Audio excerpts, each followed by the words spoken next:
ಇನ್ನು, ಮೈತ್ರಿ ಸರ್ಕಾರದ ಸಿಎಂ ಹುದ್ದೆಗೆ ಸಂಬಂಧಪಟ್ಟ ಹಾಗೆ ಬಿಸಿ ತುಪ್ಪ ಆಗಿದೆ ಮೈತ್ರಿ ಸರ್ಕಾರದ ಸಿಎಂ ಹುದ್ದೆ ಅಂತ. ಇದನ್ನ ಬಹಿರಂಗವಾಗಿ ಮಾನ್ಯ ಮುಖ್ಯಮಂತ್ರಿಗಳು ಅಳಲನ್ನ ತೋಡ್ಕೊಂಡಿದ್ದಾರೆ. ನಿನ್ನೆ ಜೆಡಿಎಸ್ ಶಾಸಕಾಂಗ ಪಕ್ಷದ ಸಭೆಯಲ್ಲಿ ಸಿಎಂ ಕುಮಾರಸ್ವಾಮಿಗೆ ಈ ದುಃಖ ಎಲ್ಲ ಆಚೆ ಬಂದ್ಬಿಟ್ಟಿದೆ. ಅಳಲನ್ನ ತೋಡ್ಕೊಂಡಿದ್ದಾರೆ. ಎಲೆಕ್ಷನ್ ತನಕ ಹಲ್ಲು ಕಚ್ಚಿ ಸರ್ಕಾರ ನಡೆಸ್ತೀನಿ, ನಾನು ಅನುಭವಿಸ್ತಾ ಇರೋ ಪಾಡು ನನ್ನ ಪಾಡು ನನಗೆ ಗೊತ್ತು, ಅಭಿವೃದ್ಧಿ ಪಕ್ಷ ಸಂಘಟನೆ ದೃಷ್ಟಿಯಿಂದ ನಾನು ಕಿರುಕುಳಗಳನ್ನ ಸಹಿಸಿಕೊಂಡಿದ್ದೀನಿ. ಡಿಸಿ ಎಸ್ಪಿ ಇರಲಿ, ಪಿಡಿಒ ವರ್ಗಾವಣೆ ಮತ್ತು ನೇಮಕ ಇದೆಲ್ಲದರ ಅಧಿಕಾರ ಸಹ ಕಾಂಗ್ರೆಸ್ ಅವರು ಇಟ್ಕೊಂಡ್ಬಿಟ್ಟಿದ್ದಾರೆ. ಕೈ ಹಿರಿಯ ನಾಯಕರ ಅಣತಿಯಂತೆ ಅವರ ಆರ್ಡರ್ ಪ್ರಕಾರ ನಾನು ನಡ್ಕೊಳ್ಬೇಕಾದಂತ ಪರಿಸ್ಥಿತಿ ಇದೆ. ದೋಸ್ತಿ ಸರ್ಕಾರ ನನ್ನ ಕಂಟ್ರೋಲ್ನಲ್ಲೇ ಇಲ್ಲ ಅಂತ ನೇರವಾಗಿ ಒಪ್ಕೊಂಡಿದ್ದಾರೆ ಸಿಎಂ ಕುಮಾರಸ್ವಾಮಿ. ಸಾಕಷ್ಟು ಜವಾಬ್ದಾರಿ ಮತ್ತು ನಂಬಿಕೆ ನನ್ನ ಮೇಲಿದೆ, ಹೀಗಾಗಿ ಕೈ ತಾಳಕ್ಕೆ ಹೆಜ್ಜೆ ಹಾಕ್ತಿದ್ದೀನಿ ಅಂತ ಸಿಎಂ ಭಾವುಕವಾಗಿ ಮಾತನಾಡಿದ್ದಾರೆ. ಜೆಡಿಎಸ್ ಶಾಸಕಾಂಗ ಪಕ್ಷದ ಸಭೆಯಲ್ಲಿ ಸ್ವತಂತ್ರವಾಗಿ ಯಾವುದೇ ಕೆಲಸ ಮಾಡಲು ಆಗ್ತಾ ಇಲ್ಲ, ನನ್ನ ಕೈ ಕಟ್ಟಿ ಹಾಕಲಾಗಿದೆ ಅಂತ ಹೇಳಿ ತುಂಬಾ ಭಾವುಕರಾಗಿದ್ದಾರೆ ಕುಮಾರಸ್ವಾಮಿ.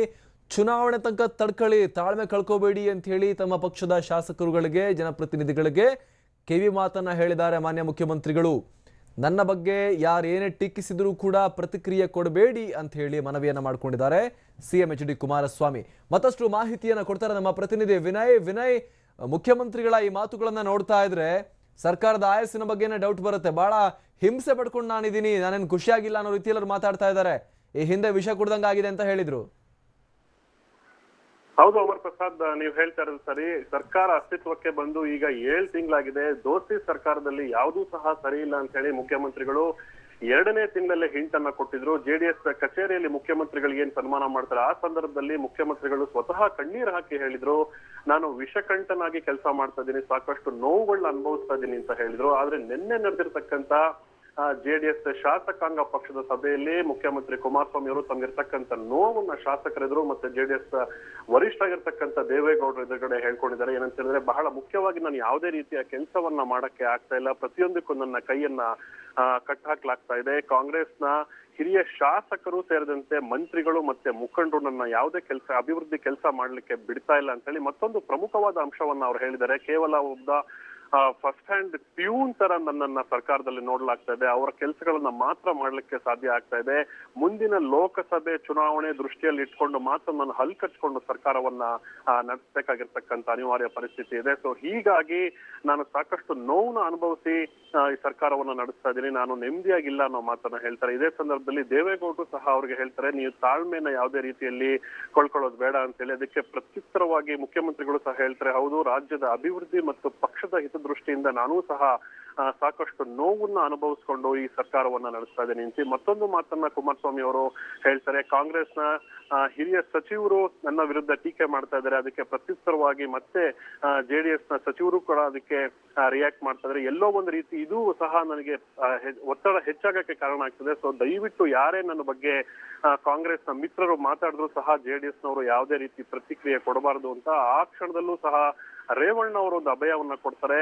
ಕಾಂಗ್ರೆಸ್ನವರು ಮುಖ್ಯಮಂತ್ರಿಗಳ ವಿರುದ್ಧ ಮತ್ತೆ ಸರ್ಕಾರದ ವಿರುದ್ಧ ಯಾವುದೇ ರೀತಿಯ ಮಾತನಾಡಿದ್ರು ಸಹ ನಾನು ಪ್ರತಿಕ್ರಿಯೆಯನ್ನ ಕೊಡೋದಿಲ್ಲ ಅಂತ ಹೇಳಿ ಒಟ್ಟಾರೆಯಾಗಿ ಕುಮಾರಸ್ವಾಮಿ ಅವರು ತಮ್ಮ ಏನು ಯಾತನೆಯನ್ನು ಅನುಭವಿಸ್ತಾ ಇದ್ದಾರೆ ನಿನ್ನೆ ಸಾಧ್ಯಂತವಾಗಿ ವಿಸ್ತಾರವಾಗಿ ನಿನ್ನೆ ತಮ್ಮ ಶಾಸಕ ಎದುರು ತಮ್ಮ ನೋವನ್ನ ತೋಡ್ಕೊಂಡಿದ್ದಾರೆ. ಅಮರ್ ಪ್ರಸಾದ್, ಒಂದ್ ಕಡೆ ಮುಖ್ಯಮಂತ್ರಿಗಳು ಈ ರೀತಿ ಹೇಳ್ತಾ ಇದ್ರೆ ಕಾಂಗ್ರೆಸ್ನವ್ರದ್ದು ಅವ್ರ ಗೋಳೆ ಬೇರೆ. ಮುಖ್ಯಮಂತ್ರಿಗಳು ನಮ್ಮನ್ನು ಕೇಳ್ತಾ ಇಲ್ಲ, ನಮ್ಮ ಮಾತಿಗೆ ವ್ಯಾಲ್ಯೂ ಮಾಡ್ತಾ ಇಲ್ಲ, ನಿಗಮ ಮಂಡಳಿ ವಿಚಾರದಲ್ಲಿ ಕೊಕ್ಕೆ ಹಾಕ್ತಾ ಇದ್ದಾರೆ ಅಂತ ಅವರು ಇವ್ರ ಮೇಲೆ ಹಾಕ್ತಾ ಇದ್ದಾರೆ, ಇವರು ಅವ್ರ ಮೇಲೆ ದೂರ್ತಾ ಇದ್ದಾರೆ. ಇದನ್ನ ನೋಡ್ತಾ ಇದ್ರೆ ಹೆಂಗೆ ಇಷ್ಟೊಂದು ಅಪಸ್ವರ ಇದ್ರೆ ಈ ಸರ್ಕಾರದ ಭವಿಷ್ಯ ಹೇಗೆ ಅಂತ?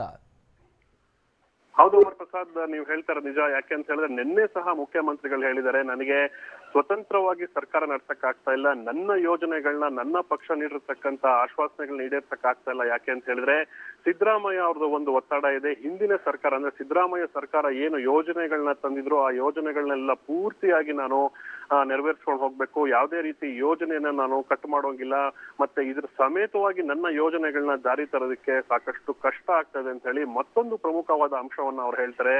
ಜಿಲ್ಲಾಧಿಕಾರಿ ಇರ್ಬೋದು ಮತ್ತೆ ಜಿಲ್ಲೆಯ ಪೊಲೀಸ್ ವರಿಷ್ಠಾಧಿಕಾರಿ ಇರ್ಬೋದು, ಅಲ್ಲಿಂದ ಹಿಡಿದು ಒಬ್ಬ PDA ಟ್ರಾನ್ಸ್ಫರ್ ತನಕ ನನಗೆ ಯಾವುದೇ ರೀತಿಯ ಸ್ವಾತಂತ್ರ್ಯ ಇಲ್ಲ. ಕಾಂಗ್ರೆಸ್ನವ್ರು ಏನ್ ಹೇಳ್ತಾ ಇದಾರೆ ಅದನ್ನ ಮಾಡ್ತಾ ಇದ್ದೀನಿ. ದೋಸ್ತಿ ಸರ್ಕಾರಕ್ಕೆ ಯಾವುದೇ ರೀತಿಯ ಅಪಾಯ ಬರಬಾರದು ಅನ್ನೋ ಒಂದೇ ನಿಟ್ಟಿನಲ್ಲಿ ಅವ್ರು ಹೇಳ್ದಂಗೆ ಕೇಳ್ತಾ ಇದ್ದೀನಿ. ಸೊ ಲೋಕಸಭೆ ತನಕ ನಾನು ಈ ಸರ್ಕಾರವನ್ನ ನಡ್ಸ್ಕೊಂಡು ಹೋಗ್ತೀನಿ. ಲೋಕಸಭೆನಲ್ಲಿ ಕನಿಷ್ಠ ನಮ್ಗೆ 10 ರಿಂದ 12 ಸ್ಥಾನಗಳನ್ನ ಕೊಟ್ರೆ ನಾವು ಸಹ ಸರಿಸಮಾನವಾಗಿ ಕಾಂಗ್ರೆಸ್ ಜೊತೆ ನಿಂತು ಬಡದಾಡಕ್ಕೆ ಸಾಧ್ಯ ಆಗತ್ತೆ ಅಂತ ಹೇಳಿ ಒಟ್ಟಾರೆಯಾಗಿ ಕುಮಾರಸ್ವಾಮಿ ಅವರು ನಿನ್ನೆ ತಮ್ಮ ನೋವನ್ನ, ತಮ್ಮ ಅಳಲನ್ನ ಶಾಸಕರೆದುರು ಮತ್ತೆ ದೇವೇಗೌಡರೆದುರು ಹೇಳ್ಕೊಂಡಿದ್ದಾರೆ. ಆದ್ರೆ ಮುಂಬರ್ತಕ್ಕಂಥ ದಿನಗಳಲ್ಲಿ ಯಾವ ರೀತಿಯ ತಿರುವನ್ನ ಪಡೆಯತ್ತೆ ಇದು ಅಂತ ಹೇಳಿ ಕಾದ್ ನೋಡ್ಬೇಕಾಗಿದೆ ಅಮರ್.